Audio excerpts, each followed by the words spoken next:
Hi guys, Keith here. Welcome to the video. Now, if you're asking yourself why you aren't with Eric and Beth in Hawaii right now at the Polynesian Cultural Center, well, you must have missed the Wednesday video. No worries if you missed the first half of this video, because this is the second half of the Polynesian Cultural Center. I'll go ahead and link it up here. I would suggest going ahead and watching that one and then coming back to this one, because you might miss some important things. Okay, guys, before I send you out there to Hawaii to have a good time, just want to let you know this is a supersized video for us.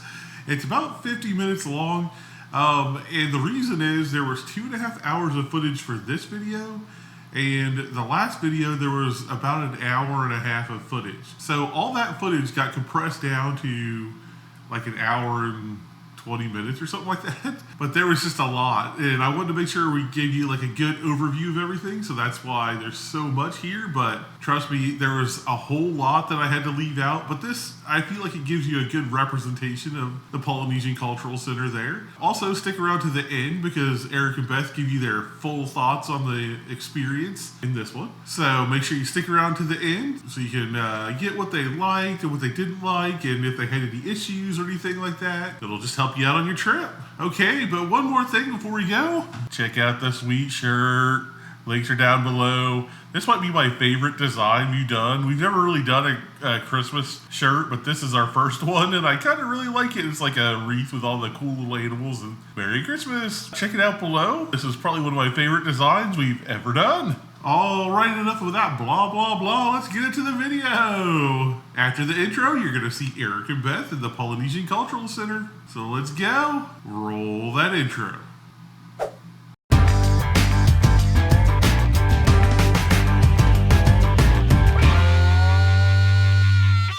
All right.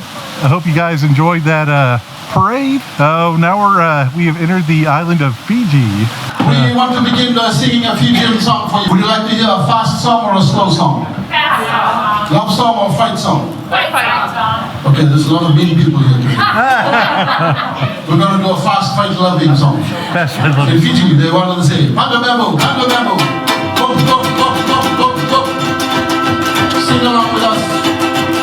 Make up your own word. Hey! Bula la ye, Hawaii kalina. Sing. Nimbula keleza. Nanu miliki wanu alai. Kukuka wiki meromo enai. Androsa rarama. Bula bula alai yemeo. Zana tunalani lani. Laie no kukoro lani lani. Ola aloha kirara talofa.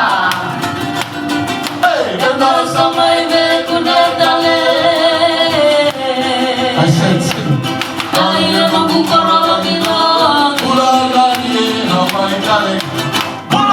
How about a hand for the dancers? Thank you and welcome to Fiji. If you didn't know where you are, you're in Fiji.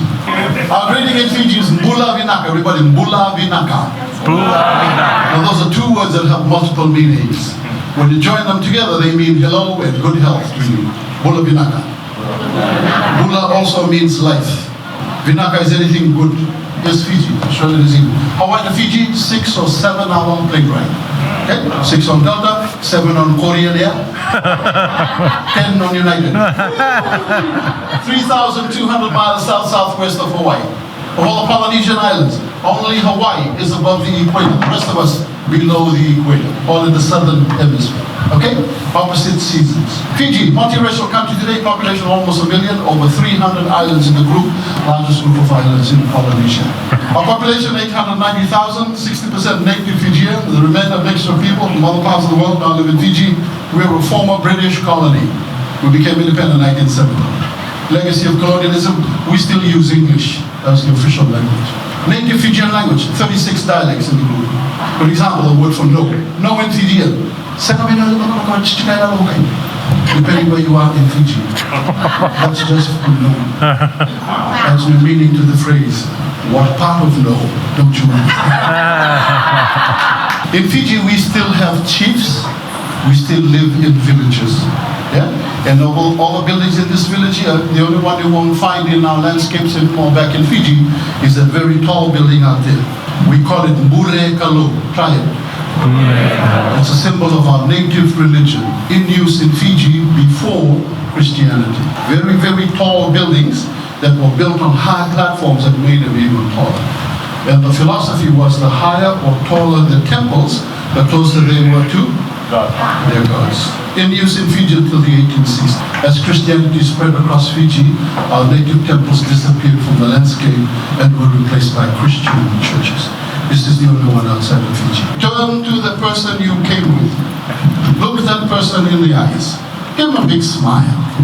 Hold the bamboo high. Say, what's up? What's up? Say, Bulabi. No, just kidding. Bulabinaka. Lana.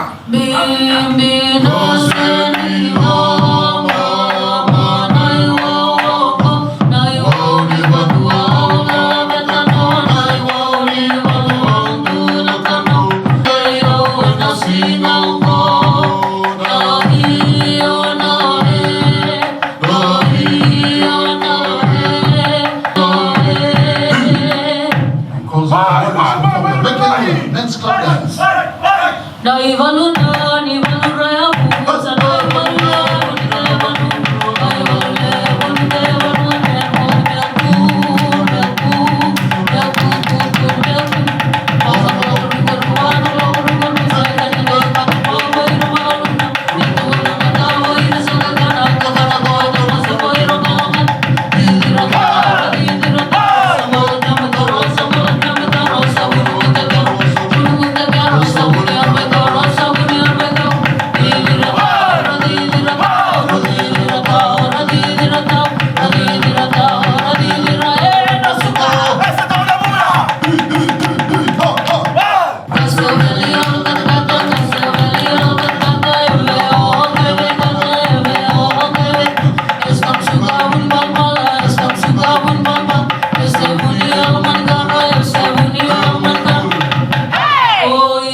You also heard Mo'Tete, our ancient music chanted in monotones, and today it was used to support the speechmaker in his welcome to all of you. Now, I would like to tell you a little bit about us. We are Māori, and we are the indigenous people of Aotearoa, which is New Zealand. Now, we are a tribal people. Our whole country is divided into tribal areas. As Māori, we all belong to a tribe, usually many tribes because of intermarriage. Now, anciently, our people were a seafaring people. We were voyagers. We crossed the great oceans, we arrived, we settled in Aotearoa around about the year 950 onwards. Now, today, you find yourself sitting within the embrace of our ancestors, because the carvings on the walls, if you have a look around, are called popo, carved posts, and they are carved representations of our ancestors, and we descend from all of them. Now, they're important people within our cultural history. Some of them navigated the great canoes across the oceans, others started the tribes, and many other feats. And by the way, we don't worship them. This is how we remember them, this is how we acknowledge them, and this is how we learn from them, even today. You heard our ancient music, which is chanted in monotones. But with the coming of Europeans to our shores, our music began to change. We heard tunes, melodies, and harmony. And over time we developed our music and our sound based on these new and fantastic sounds that we heard. Our music evolved. We would like to share with you now a duet of a more modern sound sung by our very own Ryan and Haka.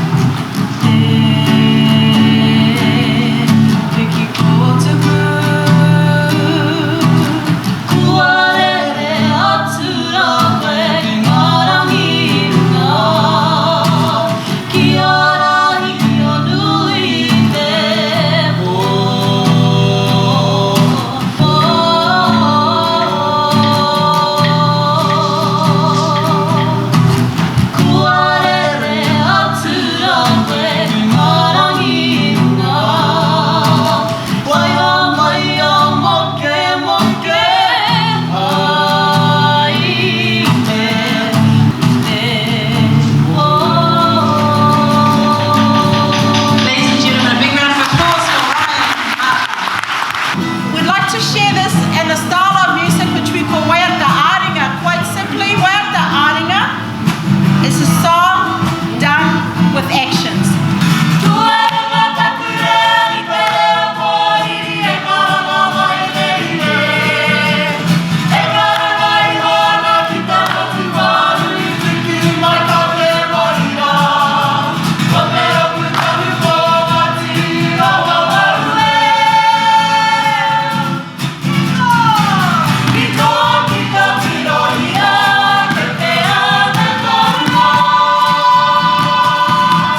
uniting people and tribes together, acknowledging important people and occasions, and sometimes done specifically to hold our histories and our stories. Ha is breath, ka to ignite. We share with you now, haka.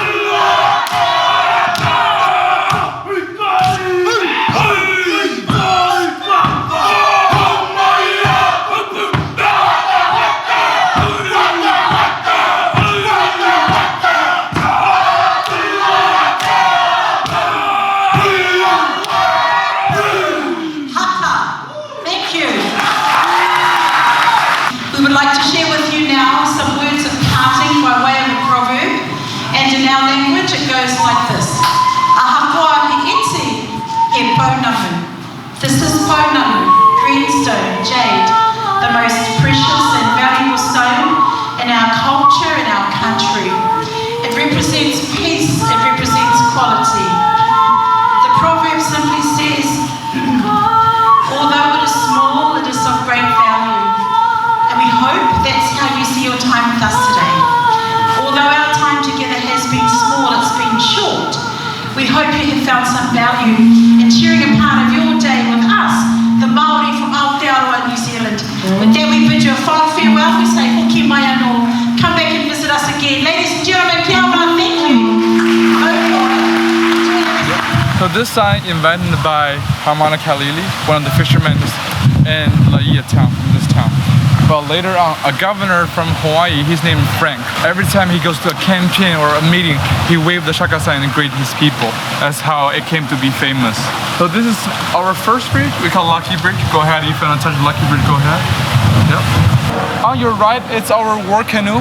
Originally, it's from New Zealand, called Wakatawa. It's designed as a gift for the King George V of England, but unfortunately he died before we finished the canoe. They finished the canoe. So it left in New Zealand for a long time until opened up a center. They gave us the gift. It can fit up to 50 people, about 50 warriors. Yeah. If you're Chinese, maybe 70. And the whole canoe was made by one tree called a kauri tree. Right here, this is a Wi-Fi tree, by the way. It's not Wi-Fi tree. This is called traveler palm. And the ancient time, if you see the branches, they grow in a special way. They all contain the fresh water. Among the ocean, the navigator, they travel, they have no fresh water, they have no sources. And they just cut up their leaves and drink from it. They drink from the fresh water from the leaves. One of the common questions people ask me in the center is, how do you tell the difference between a coconut tree and a palm tree? If you look at this tree right here on your left, on the bottom part of the tree, look slowly way up. If it's coconut, it's coconut tree. You can see the sugarcane, tea leaves on your right are also coconut trees. The most important, the breadfruit on your right here, and our green banana. So usually the palm tree's leaves are a little bit shorter, like these, and they have a little green thing on top of the tree. You see that? So in Fiji, they greet each other by saying Bula Vinaka. So I will break down the word for it. Bula means hello. Vinaka means anything that's good to you. So every time when they're saying Bula, not only saying hello, but also saying wish you have a good wealth or good health. This is Aloha bird. Aloha means hello. The most important one, I love you and goodbye. Usually has 3 meanings combined. It's like a relationship with my girlfriend. It's a past experience. On your right is our host island of Hawaii.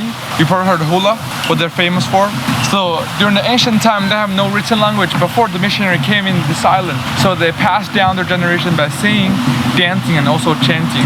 So hula, every single movement you do is a representation of something you want to say. For example, if you do that, it means the wave, you're showing the wave or current on the ocean. That's how you do it. Pretty interesting, actually. And in Hawaii, they have very interesting things. One of their land complex system called ahupua'a. Their landing system, how they build their society or community. Very interesting. Please come back and check it out if you want. You're also gonna have some traditional Hawaiian food. We call it taro or poi. You're gonna have some in the luau today. Cousins and friends, welcome to the island of Samoa and Talofa. And now we invite the men and women of Samoa to come up and do for you the Lapa Lapa.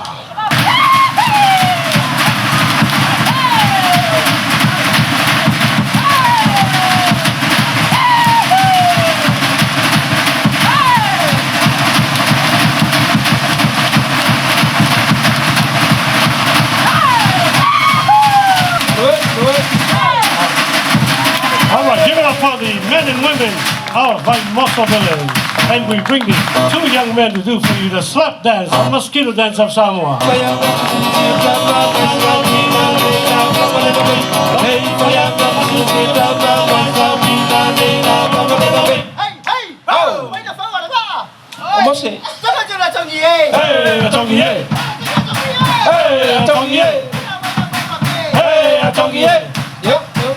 This is called the Fata Party, referred to as the mosquito dance of Samoa. They have a lot of mosquitoes back home.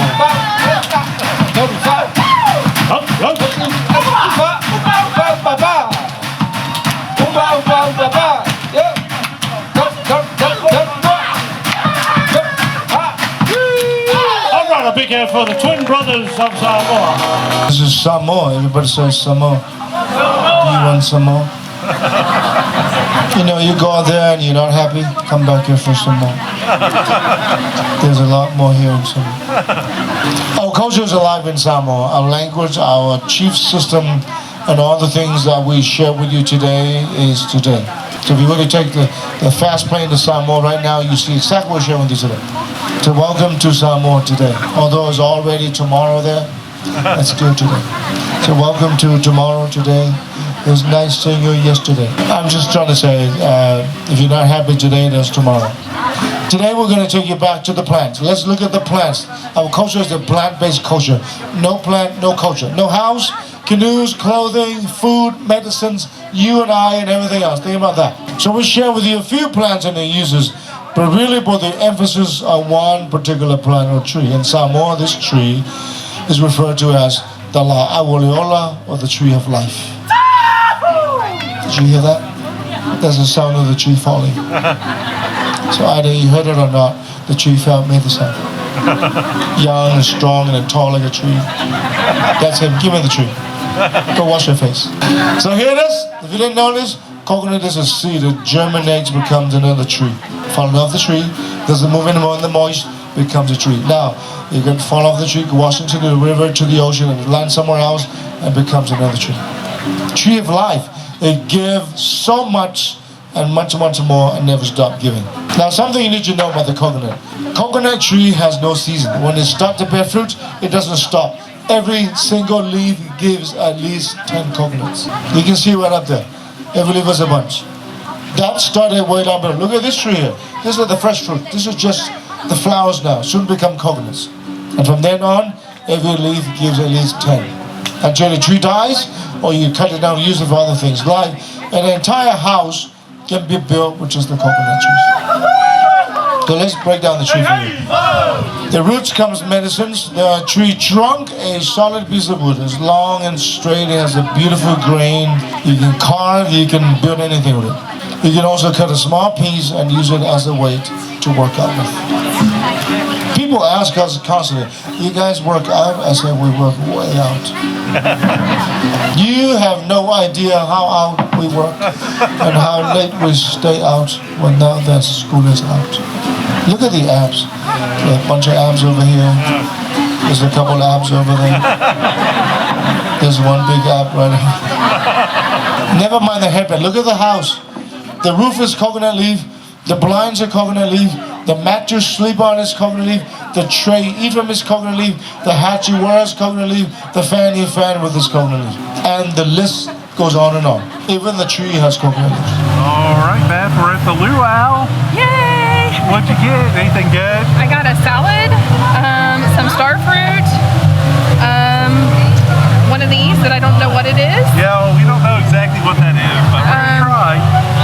Some macaroni salad, a poi roll. It's poi roll? Okay. I think so. And some teriyaki beef. Oh, yep.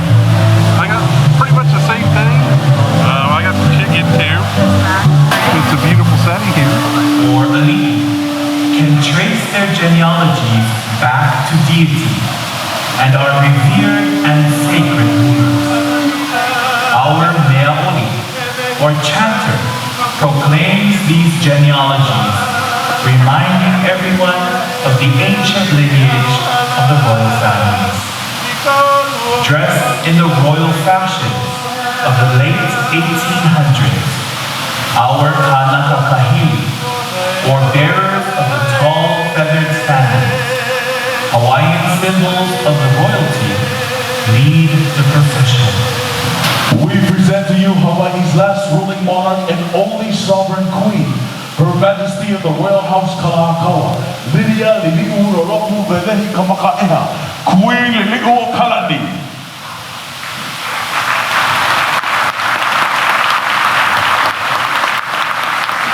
You may be seated.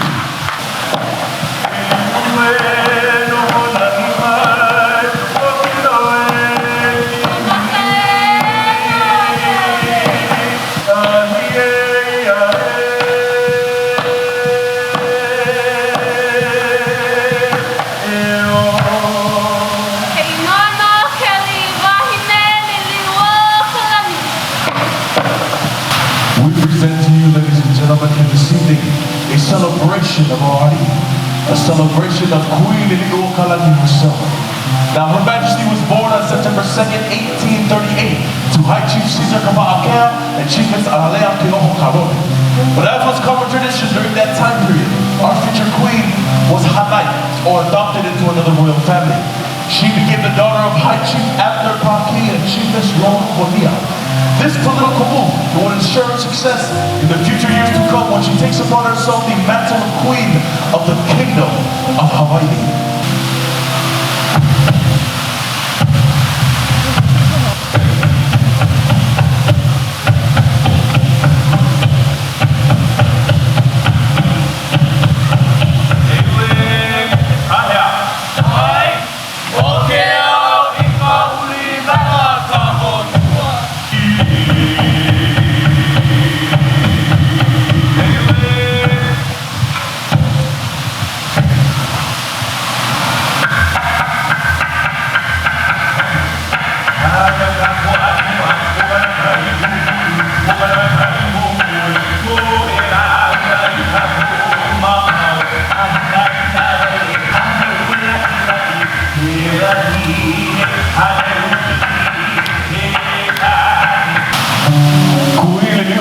Had a way with words, a gift to write. She is often referred to today as one of Hawaii's greatest composers and writers of all time.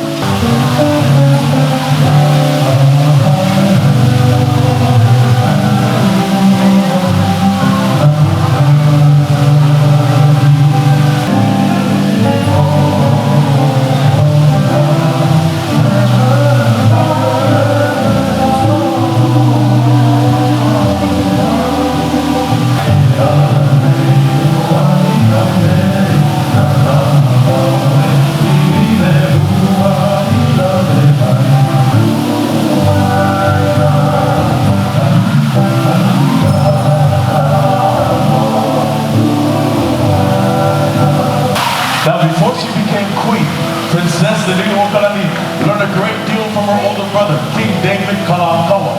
His Majesty, along with his beautiful wife, Queen Kapiolani, would often travel outside their island kingdom, visiting countries from long ago.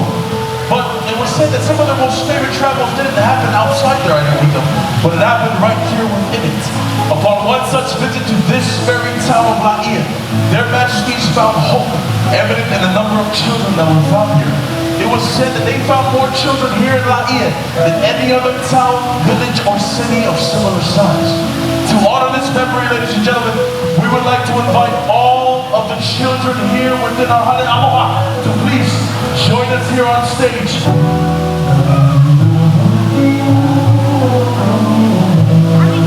Oh, beautiful flowers that bloom in the mountains high above, searching for the most beautiful flower that grows in the uplands.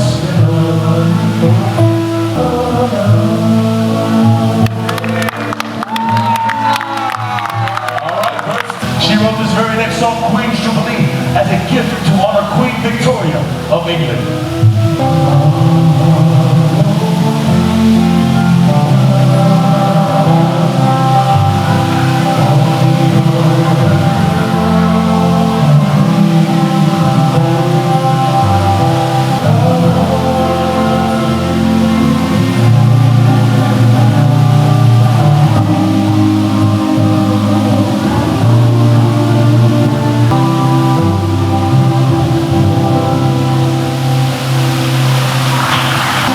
Following the death of her brother, King David Kalakaua, Princess Liliuokalani took to the throne as Queen of Hawaii on January 29, 1891. However, her reign did not last very long.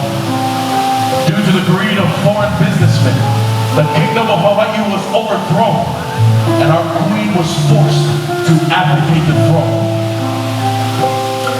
Fearful of an uprising from the locals, the provisional government at that time took our Queen and imprisoned her within the walls of her very own palace, the walls of her very own room. During this time of darkness, no news from the outside world was to ever be sent to our Queen, and she desperately wanted to know what had become of her kingdom, what had become of her people.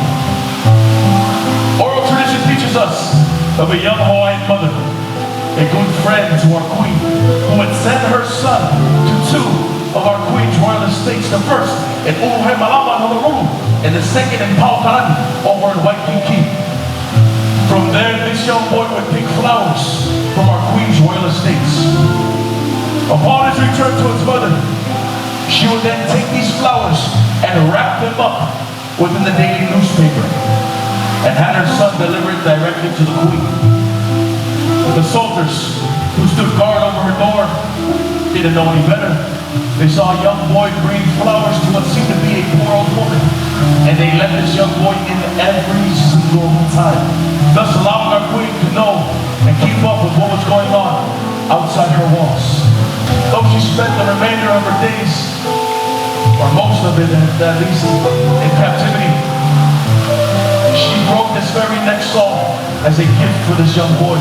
And the flowers that are mentioned within it not only symbolize his bravery, but also symbolize our Queen's last hope for these islands. Her last hope being the children of Hawaii, the future generations of this land. Our Queen chose to stand steadfast for the dignity of her Hawaiian people. Oni pa'alahui Hawaii.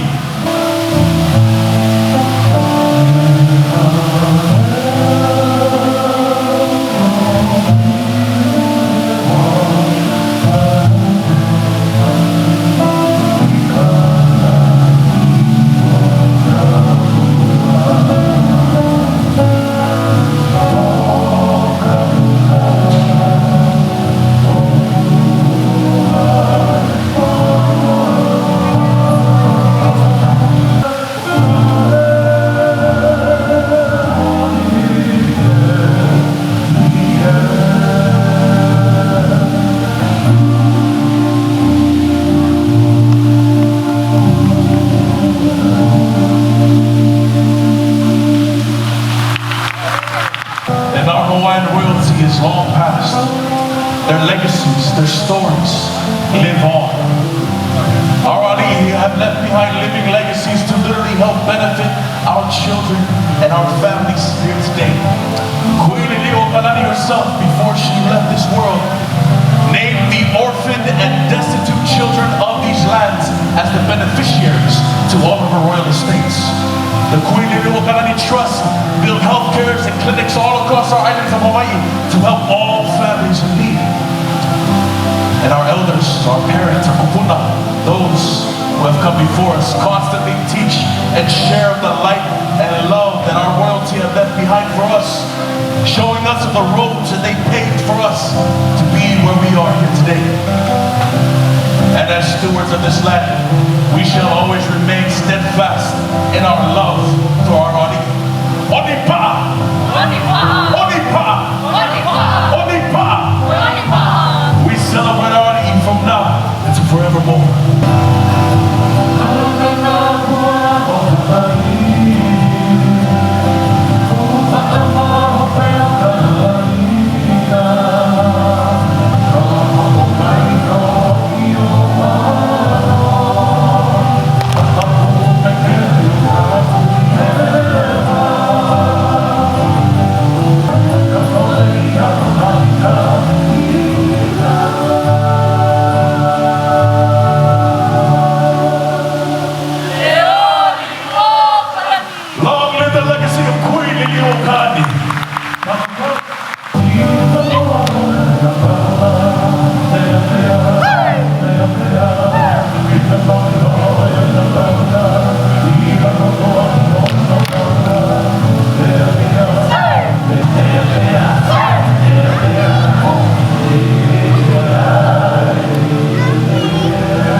Okay, guys, so we just got back to the hotel from the Polynesian Cultural Center. That was a long day. It was definitely a long day. It was like 10 hours or 12 hours from when they picked us up till we got back here, dropped off. So I will say that I think if you have the money to do the private tour, I would definitely go for it because what is it called? The Super Ambassador Tour. It helped us play our time out a little bit better. Yes, I definitely recommend the Super Ambassador Tour. Chrisser, our tour guide, was amazing. There is so much to do there. You could easily spend 2 or 3 days there and still maybe not see everything. We focused mainly on the shows. I don't even think we've seen all of those, but we did have an amazing time and a great day. For sure. I will say that we did get the mini bus, or like we paid for the smaller bus. We did pay extra to have transportation provided on the mini coach. I really don't think that was worth the money at all. We got picked up at the exact same time as they did with the motor coach, and the bus or the mini coach was not comfortable whatsoever. No, the seats were so small and narrow. And it was so bumpy that my activity tracker was actually giving me credit for steps the entire way home. It took us, 2 hours to get there, which it probably took the same by motor coach, but I just really don't feel that it was worth the extra money to pay for a mini coach versus the motor coach. Right. I don't think so either. I think like the seats would have been better in the bigger bus. I mean, we probably would have got dropped off similar time. So I would recommend the Super Ambassador Tour, not so much the mini coach, but I mean, we had an amazing time today. We got to learn so much about the Polynesian culture.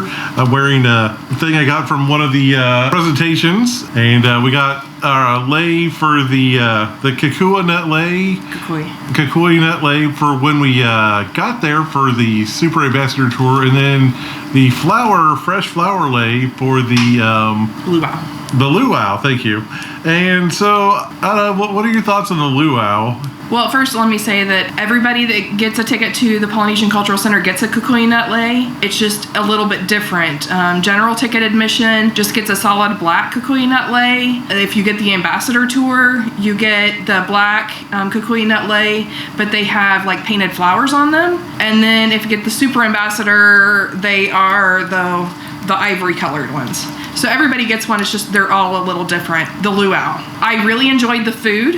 I really enjoyed the teriyaki beef, and that's really not something that I would normally enjoy. Yeah. The taro rolls were pretty good. They were okay, yeah. I liked the food. We didn't try out the desserts.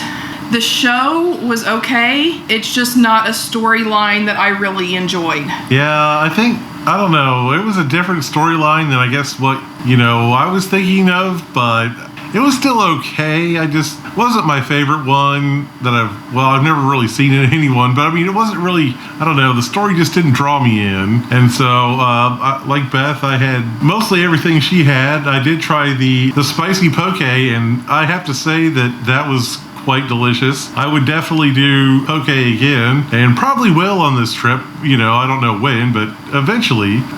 Poi tastes like wallpaper paste. Poi tastes definitely like wallpaper paste. It's a consistency of wallpaper paste for sure. I tried it, but I didn't like it, so probably don't have to do that again. I will say that as part of the Super Ambassador Tour, we did get front row seating at all of the island presentations, and we got front row seating at the Luau, and we got priority seating at the Breath of Fire show. So we did have a front row seat to the Luau, which we had a great view. It's just I didn't care for the story, and it seemed like there was so much more landscaping and stage there that they just didn't utilize. Yeah, it seemed like it was a huge stage, and it was all condensed right there in front of you. It was okay. I don't know if I would go out of my way to do that again, but no, and it definitely seemed like it was geared more towards kids or families. Well, yeah, for sure. I think the Breath of Fire show was like an hour and a half, and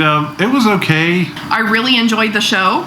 It was an hour and a half long. There was no video or photography allowed whatsoever. Yeah, so we can't show you any of that. No highlights for that. Like I said, I really enjoyed the show, but some of the downsides. It is an outdoor amphitheater, so it is really hot. We were sweating, I think, the whole time. Yeah, the seats are crammed next to each other. The seats are essentially like baseball stadium seating. Yeah. So it's hard seats and they're not very wide. So they've got a lot of people crammed in there, which only makes the heat situation worse. Right. It was my rear end was going numb for like 3/4 of the show. By the end of it, it was slightly painful. So I don't know if you have like a, jacket or something, put that underneath you to start the show. Another thing is there is a lot of fire and smoke, and that drove my asthma crazy. It got aggravated a little bit earlier in the day because our seating for the water parade, we were downwind of the campfire at Samoa. So between that and the fire and such, the fire is really nice for the show, but do be aware that it may aggravate your asthma. Yeah, so I like the show. It kind of goes through like a story of life and stuff like that. It had some really good numbers in there, I think. My favorite, obviously, is probably the fire dancers, everyone's favorite. They kind of like do like a whole bunch of them on the stage at once, and it's like really neat effect. But I mean, it was a good storyline. I like the story. I just would have appreciated like more comfy seating and maybe some ventilation. Yeah. I mean, I don't know what they can do for outdoor amphitheater, but, it's okay. It's what it is. So, overall, Polynesian Cultural Center is definitely a must-do, I think. Definitely 2 thumbs up.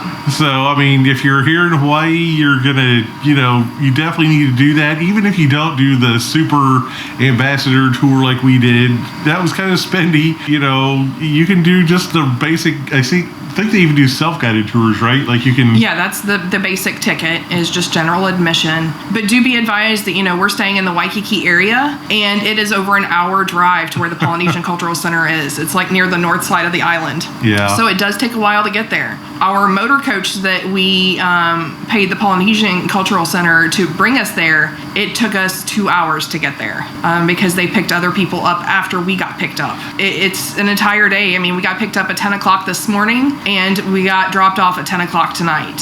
Yeah. And we have a really early morning tomorrow. So if we're not perky in the next vlog, you know why.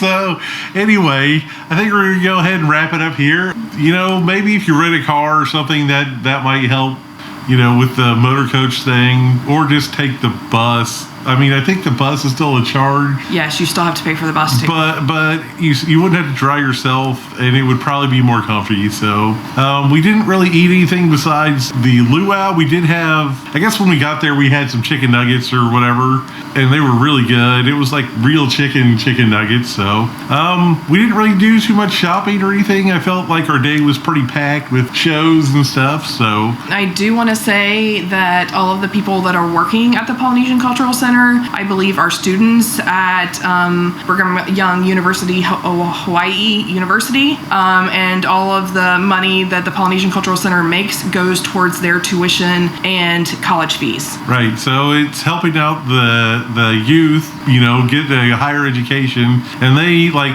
some of them are in 2 or 3 different shows, and like they killed it like all day. So props to everyone that works there. You did a beautiful job, really immersive. Everyone was totally friendly, and our private tour guide was amazing. Yeah, so I mean, there's nothing that